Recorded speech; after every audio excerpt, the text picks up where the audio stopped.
Okay guys, mabuhay maligayang pagbabalik sa aking YouTube channel. Nakita nyo naman si Sixto Dantes, of course, ang bunsong anak ni na Marian Rivera at Ding Dong Dantes ay nagdadabing para sa kanyang latest endorsement. Tuwang-tuwa nga si Marian kasi binalita niya yan sa kanyang IG, sa kanyang tambayan. But anyways, nakita naman na ang laki na ni Zia. Grabe, dalagita na Nakakaloka how time flies. At ayan, tuwang-tuwa nga si Marian dahil talagang nagbanding sila sa arcade at pinilit ni Zia na makuha tong premyong to. Dahil paborito nga ito ni Marian, paborito ng mami niya. Kaya talagang ginawa niya ang lahat ng kanyang best. Tinodo niya para lang masungkit. Ayan, sasabi nga ni Marian talagang napaka-sweet ng anak niyang ito dahil yun nga, ginawa talaga lahat para makuha si Zoe dahil alam niyang fave ko ito. Hi, I love you, anak. So, ganyan, di ba, nakakatuwa. Parang, alam mo, bilis-bilis talaga ng panahon, nakakaloka. Parang kailan lang umattend kami ng wedding ni Marian. Ngayon, gano'n na naman.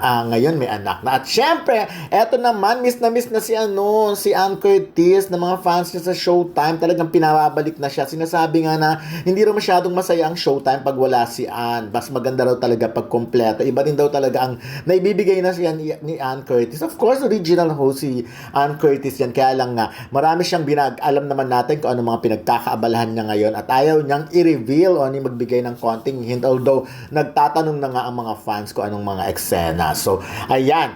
Of course, tomorrow naman ng 11 a.m. ay may interview namin si Star for All Seasons, Vilma Santos Recto. Of course, kasama niya dito ang kanyang mga mga taga-actor.ph na Ding Dong Dantes dahil may kinalaman nga ito sa nomination para sa National Artist na inonominate nila. Of course, birthday din naman ang anak ni John Lloyd Cruz at Ellen Adarna. Of course, at nag-celebrate ang bagets.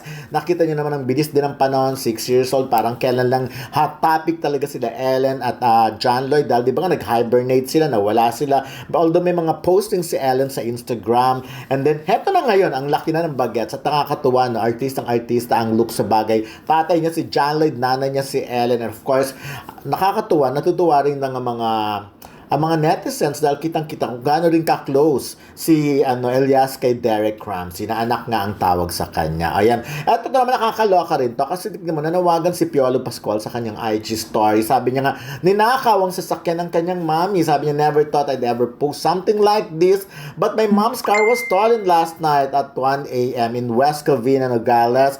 I know it's a lot to ask, but if anyone has seen this car, please contact me. Disko, diba?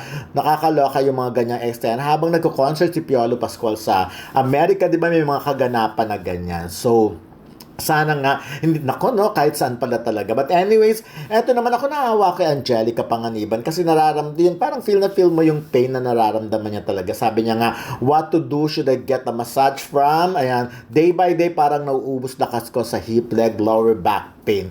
Di ba nga inamin naman niya na nagkaroon ng problema yan, yung hips niya yan. So, ang term niya ay nadurog, yung parang ganun. So, kailangan, di ba, hindi ko ma-imagine kung anong pain ng yun, kung paano niya nangyayari ang araw-araw na buhay niya. Eto, tuwang-tuwa naman ako kasi nakikita ko talaga si Pia Wurtzbach at si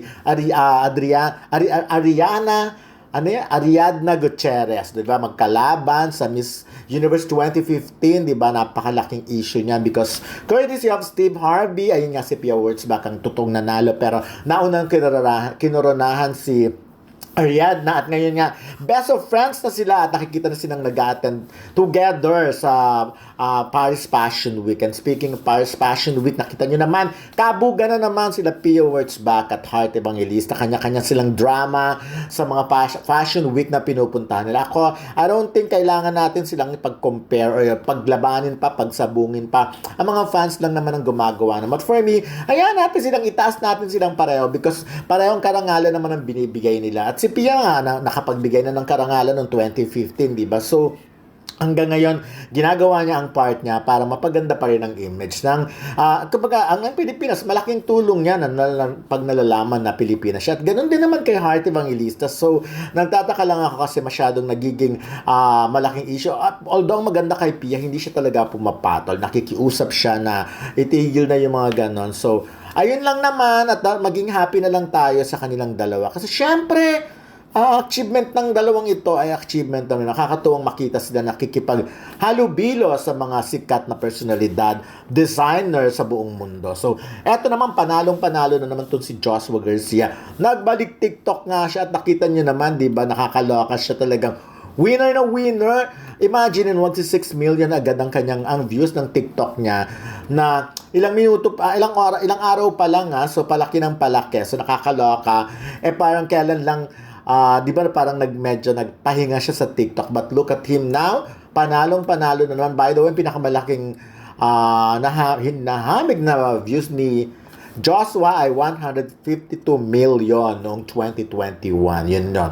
Anyways, ayan, nakita nyo. Tuloy ko lang, banggitin ko lang ulit, napakagwapo ni Elias. Pwede mag-artista. Talagang yung muka, talagang face card, panalo. So, kaya lang yung mga ganyang 6 years old, I'm sure hindi naman siya papayagan. So, pero sana nga, di ba?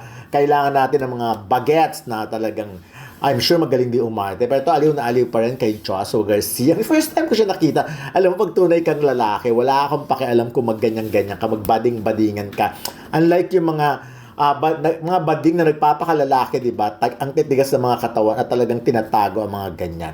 So, eto, again, how time flies, no? Nakita natin si Zia, si Sixto, na ibang-iba na sila. Diyos ko, parang kailan lang, napakabilis ng panahon talaga. Isa lang ibig sabihin nun, tumatanda na tayong lahat talaga. Naku, naalala ko tuloy pag-attend ko. Anyways, I'm sure naman babalik dito. Ako naniniwala ako na talagang si Ann, iba ang rapport na binibigay. Iba ang chemistry kasi nila Bong Navarro, Vice Gandade. Maganda talaga, bongga talaga pag nandun siya. At of course, I miss Ate V at magchichikang kami bukas. At sana nga ay maibigay sa kanya ang national artist. Nauna na si Nora Honor, ang superstar na maging national artist. Ito, get well soon.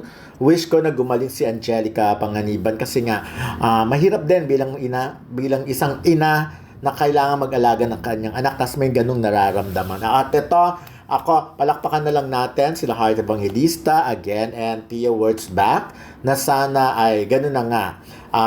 Patuloy lang nila ang mga ginagawa nila. At syempre, mag-ingat pa rin talaga tayong lahat. Hindi lang kung nasaan ka talaga, no? Kahit saan ka talaga sa panig ng mundo, may makakaranas ka talaga ng mga ganyang eksena. So, sana nga, tulad yan, sana lahat ng tao nakaka-experience ng happiness mula sa kanilang anak. Katulad ni Marian sa kanyang mga anak. So, napansin nyo, ayan na, sinasabayan ko na lang yung mga picture. Medyo labo-labo, but at more or less, alam nyo na, ang daming ganap sa showbiz ngayon. At siyempre, tomorrow, may launch din na isang, endorser na pupuntahan namin sa isang hotel. Bali, 2 hotel ang pupuntahan namin. Isa for Ate V, Vilma Santos, at isa sa ilo-launch nga na endorser na yon. So, yun na muna for now. Maraming salamat sa patuloy na pagsuporta sa aking YouTube channel. And please, mag-subscribe kayo at pakiclick ang notification bell para mas